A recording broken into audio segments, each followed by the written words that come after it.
So trust has been a major issue with the mainstream media. With so many different opinions, which ones do you trust? President Reagan had a great line, trust but verify. It's important to have trust in institutions, and the best way to build trust is to build a record of trustworthiness. You don't distrust people who are always honest. Over enough instances, trust is built. Another way to learn who you can trust is being aware of who has been dishonest and what they are dishonest about. The media often reports wild, inflammatory, sensational stories to attract viewership. Sometimes the stories are true. Sometimes they make a story with an underlying agenda and repeat it enough to hopefully convince the audience of a desired narrative. Nazi chief propagandist Joseph Goebbels once said, repeat a lie often enough and it becomes the truth. The mainstream media have constructed hoaxes to diminish and defame people for political gain.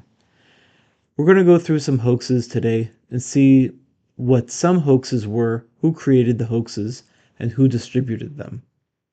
The first hoax of my lifetime was a weapons of mass destruction hoax. In the wake of 9/11, emotions were hot. People wanted an immediate answer as to who did it and how America would apprehend them and bring them justice, thus launching the War on Terror. Republican President George W. Bush was in power, and at the time, a full-scale war was launched in Afghanistan because the Taliban was said to be harboring Osama bin Laden. The war hawks began licking their chops as the gears of war began to turn. Soon we invaded Iraq under the pretense they were developing weapons of mass destruction, even though the UN verified this was untrue. For what it's worth, I don't much respect the UN since they prove to be useless in major or minor conflicts. For major conflicts, the major players are already involved in and they are driving the outcome already. For minor conflicts, well, to be honest, the same thing. I have no lost love for the UN, but they were right on this one. We know the Bush administration initiated the Iraq War. The media propagated it. I remember being in high school at the time, sitting in history class, and the teacher had CNN on at the time. We were watching the satellite images of trailers on dirt roads that were supposedly transporting the weapons of mass destruction to evade the UN inspectors. Looking back, the liars weren't even good liars. You're telling me the geniuses that were hiding the weapons of mass destruction were moving them around on dirt roads? It didn't even sound right. 20 years later, we know we invaded the country and threw it into turmoil for two reasons. One, the Bush family had an axe to grind from President George Bush Sr.'s administration, and the military-industrial complex had a need to be fed. The worst part was mainstream media was content being fed information from the executive branch and lacked the journalistic curiosity and integrity to fact-check or verify anything. This led to a war that lasted over 8 years, killing thousands, pushing a country into turmoil, breeding anger and resentment toward the US. When the US pulled out, it became a training ground for extreme radicals and terrorists. The next hoax has more to do with manipulating language and misrepresenting someone. When President Trump came down the golden escalator, he announced he was running for president and brought up a domestic security issue that would dominate the news cycle for the next 8 years. In the speech, he said the US has become a dumping ground for the world's problems. He said Mexico is not sending their best. They're bringing drugs, they're bringing crime, and some I assume are good people. I spoke to border guards and they tell us what we're getting. This is what he says. Clearly he's talking about people crossing the border illegally. For the entire election cycle, we heard the media say, he hates immigrants. They framed him as a racist that hates all the people of different skin color. They constantly compared him to Hitler. Does Trump hate immigrants? Of course not. If he did, he would have very uncomfortable dinners with his wife, who is an immigrant. Does he prefer U.S. citizens to non-U.S. citizens? Well, that's similar to asking if he prefers the U.S. over other nations. The media painted him as a Hitler-adjacent figure after adoring him on television shows for decades, between cameoing in movies, music videos, and having his own show, The Apprentice. He was even friends with major civil rights figures such as Muhammad Ali. The media heavily criticized President Trump for being a racist, white supremacist, even though there was really never supporting evidence to be found. Overall, the mainstream media rejected Trump. He was villainized by the Democratic establishment. He was even targeted by the Republican establishment. The Trump voters had a chance to choose between an establishment war hawk and an outsider. When Trump was running against President George W. Bush's brother, Jeb Bush, the Republican primary voters had a chance to choose between an establishment war hawk or an outsider representing change. President Trump reminded Jeb of his brother's poor record, referring to the Iraq War as a mistake, pushing Jeb out of the spotlight, becoming the lead candidate to win the nomination and later the presidency. The people had an opportunity to choose a change candidate. Many thought Trump was a Democratic plant meant to throw the election to Hillary Clinton. After all, he supported Democrats for decades. How can you trust what looks like a loudmouth from New York? After Trump won, he served 4 years as president, most known for building a strong economy and promoting world peace through the Abraham Accords. 3 years in, Trump was expected to easily win re-election until 2020 election arrived with COVID-19 virus. Between the COVID-19 virus, aggressive lockdowns in blue states, riots by BLM and Antifa, and Kamala Harris paying the bail for the rioters to be released and reoffend, they created chaos, and Trump's first term was plagued with violence, turmoil, and the Russia collusion hoax, and people want to change. Only a year in, on August 11th and 12th of 2017, his first term, a group of white nationals gathered in Charlottesville, North Carolina. As they approached a local university, they clashed with a group leading to a Dodge Challenger driving into a crowd, injuring dozens of people, killing a woman. It was a terrible event with a lethal outcome. Trump addressed the press condemning the white supremacists and saying that there were bad people on both sides as well as some fine people on both sides. The media launched a campaign calling Trump racist, saying he called the white supremacists good people, fine people on both sides. This hoax was easily disproven and fact-checked, but the mainstream media ran with the narrative they prefer. To demonize him, they need to call him a racist, fascist, and a bigot, etc. They decided the name-calling and they decided to find the evidence later. They were happy to parrot any story fabricated that it may be that may support the names they wanted to call him. The next hoax is a Russia collusion hoax. The Russia collusion hoax may have been the most damaging hoax to American institutions in American history. President Trump's 2016 opponent, Hillary Clinton, paid an opposition research firm, Fusion GPS, to create the Steele dossier. The Steele dossier was a report compiled by a former British intelligence officer, Christopher Steele. The dossier contains a series of allegations about interactions between Donald Trump and Russian officials, as well as claims concerning Russian interference in the 2016 U.S. presidential election. The contents of the dossier included wildly unverified claims. The goal of the dossier was to smear the name and reputation of President Trump, impeach him, and render his efforts fruitless, damaging his chances for re-election and launching unending investigations. The investigations included the Mueller investigation, which was led by Special Counsel Robert Mueller and focused on Russian interference and potential connections to the Trump campaign. The Mueller investigation cost about $35 million. This includes the cost of investigators, prosecutors, and various other expenses related to the investigation. Even though the investigation itself cost $35 million, the damage it did to the nation's trust in American institutions is incalculable and irreparable, revealing the level of corruption and collusion between the mainstream media, the establishment, and the Justice Department. In only two circumstances have there been powerful individuals climb to the highest position in the land and not cooperate with the establishment. One being President JFK and the other President Trump. Perhaps it isn't a coincidence both are victims of assassination attempts. The Hunter Biden laptop scandal is the only hoax on the list that's actually a hoax of a hoax. In 2020, there was an October surprise that dropped, featuring a laptop repair shop owner revealing a laptop that seemed to be owned by Hunter Biden, the son of previous Vice President Joseph R. Biden. The laptop showed embarrassing as well as incriminating photos and videos of Hunter Biden doing drugs, performing sexual acts with prostitutes, and other illegal activity. The most scandalous details about the laptop is that it exposed business dealings between Biden and organizations that he had no rightful business dealing with. He was peddling access to his father for millions of dollars, picking up bags of cash all around the world from China to Russia to Ukraine, kicking back 10% to the big guy.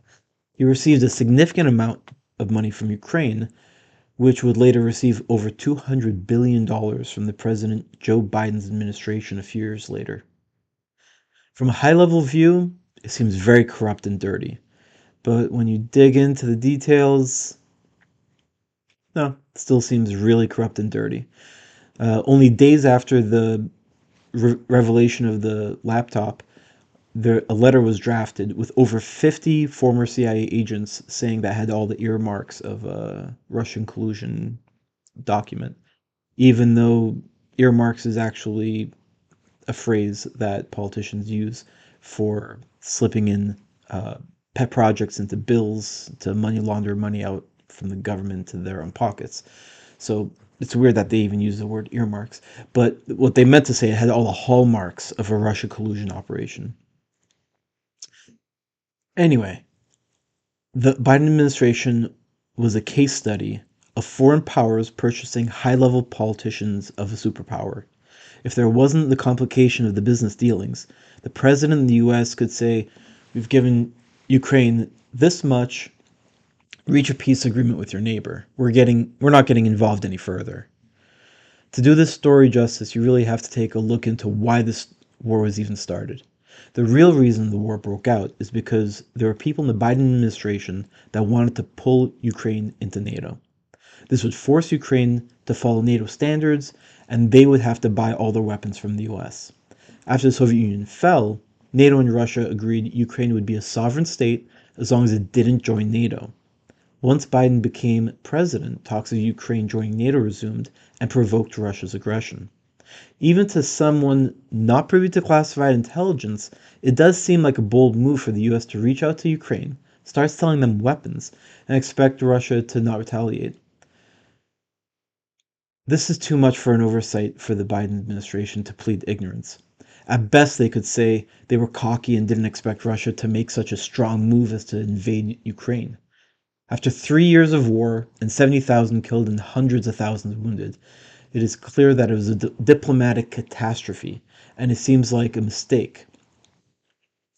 Except if the people making the decisions is the deep state, which is in bed with the military-industrial complex. In that case, it's going exactly as planned. To be clear, I'm not against the military-industrial complex existing in the sense of having a robust network of mass-produced military-grade weapons efficiently. I believe the strongest military force in the world should be well equipped.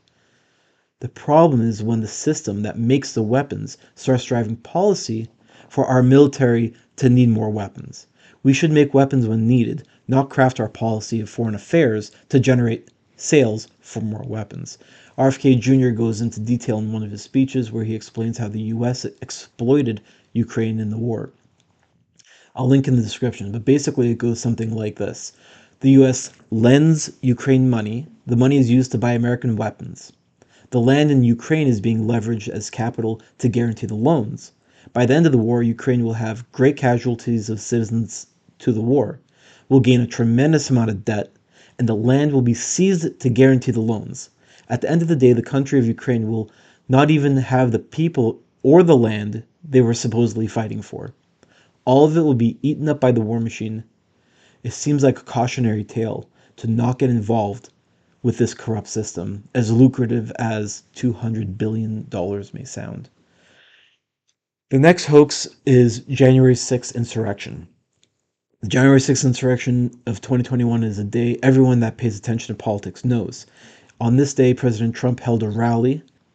He encouraged the group to protest peacefully and respectfully. There was an aggressive group that broke down doors and windows, allowing thousands of unarmed, peaceful civilians to walk around the interior of the Capitol. Most of the civilians were tourists walking around taking pictures unobstructed. The famous shaman was even escorted alone, surrounded by 6 guards. The guards led him to the main chamber, calmly unlocking doors for him.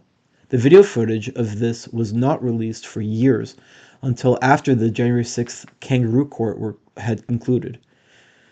Democrat Senator Schumer even made a case that it was dangerous for democracy for people to see the footage and urged Fox News to not allow Tucker Carlson to show the footage. Tucker Carlson was soon terminated after airing the footage of inside the Capitol building because it conflicted too much with the narrative. The mainstream media had already polluted the environment, showing nonstop 24/7 footage of people outside the Capitol, storming the Capitol, breaking glass, being aggressive and violent. But the reality of inside the Capitol was people were just walking around. They took pictures. They horsed around. Was it inappropriate? Yes. Should they have not been there? Yes.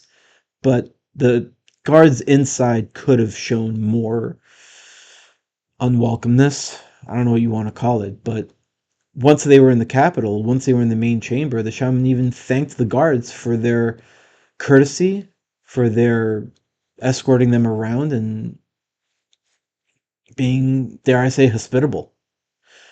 It was later leaked that there were FBI agents in the crowd encouraging violence. A video of an investigative journalist was published showing an FBI agent talking about agents hiding in the crowd, encouraging people to break into the Capitol building. The agent said he knew people that were in the crowd himself. They were later promoted to positions in the CIA. Through this, we learned that not only is there a close cooperation between the two agencies, but there are cooperating to create a narrative of an insurrection. They fed this directly to the mainstream media, and they clung on to the story for years, like a recovering heroin addict. On its face, this is ridiculous. The commander-in-chief of the most powerful military in the world would not execute an insurrection with a group of unarmed boomers. It sounds ridiculous, much like moving around weapons of mass destruction on dirt roads. The mainstream media has no problem making up ridiculous stories that sound credible because there's a vacuum on the other side when they present their narrative. The mainstream media has gotten very good at presenting ridiculous narratives with a tremendous amount of polish, so the narratives are never questioned. The most laughable hoax was the bloodbath hoax. In March of 2024, Trump speaks at a rally where he is discussing the auto industry. He explains that China is building factories in Mexico, planning to ship cars from Mexico into the US and undercut American jobs. Trump clearly stated that if he is elected, he would put 100% tariff on said vehicles. If he loses, there would be a bloodbath. Of course, he is talking about a bloodbath for the American auto industry, auto unions, etc. He's not threatening violence. The mainstream media made up nonsense that Trump was threatening with violence. That weekend, Twitter and other social media raked mainstream media over the coals, mocking them for their absurdity. CNN surprisingly clarified their language, later stating it would be an economic bloodbath, but only days after the false news was circulating and the damage was already done. Whoever got the false story that Trump was going to have a bloodbath, a violent, aggressive bloodbath if he wasn't elected, those people got the message, and the people that got the correction on page 11, they never really got it. And that's really their strategy. Now, the danger is when you have low IQ people repeating these hoaxes on major platforms while the platforms are censoring the truth. For example, during their debate, Kamala Harris was painting President Trump as this awful person. She was referring to January 6th, Charlottesville, and the bloodbath hoax. The moderators were fact-checking Trump live and didn't fact-check Harris once. Later, the public found out that the conditions the Harris campaign set for the debate was that she was not to be fact-checked. The moderators were to fact-check Trump to set an environment that the candidates wouldn't be lying. Only Trump being fact checked gives the impression to the uninformed audience that Trump was attempting to lie. In reality, Harris had much more egregious lies, and she could do so comfortably knowing she wouldn't be challenged. Essentially, it was a 3v1 against Trump by design. The list of hoaxes I just gave is by no means comprehensive. There isn't enough time in the day to list them all. It seems the teams are slated as establishment v. Trump, except Trump hasn't really made up any hoaxes, and the establishment hoaxes keep falling apart. The hoaxes may be scraping him, but they don't leave any mortal wounds. In fact, as each hoax is disproven, his support grows stronger and stronger. Imagine the entire community of intelligence agencies was organized to dig up dirt and try to bury Trump. The best they could do is dig up gossip about him paying off some porn star 20 years ago. It's actually impressive that Trump is the most vetted politician in American history. It's almost as if every politician should be vetted the same way Trump is, so we know how clean they are. Instead we have a bunch of politicians that are controlled like puppets because there's some dirt on them. Maybe they went to an island, maybe they were drugged and did some things that they shouldn't have been doing, and they have some acts of poor judgment on video. Whatever it may be, it seems like there's a group of politicians that are purely puppets and another group of politicians that actually look like they seem to be working in the best interests of the people. Trump has created an incredibly diverse network of advisors ranging from Elon Musk to RFK Jr. to Tulsi Gabbard to Tucker Carlson. None of these people have really anything to do with each other than they all operate outside of the establishments in their respective fields. In fact, they all have been in some positions of leadership of the establishment in their respective fields and were tossed out because they wouldn't walk lockstep with the orders of the establishment bosses. The public should have trust in its institutions. For that to happen, the institutions need to be trustworthy. Perhaps it's time we elect someone to make honest men and women out of them. Thanks for tuning in, and I'll see you next time.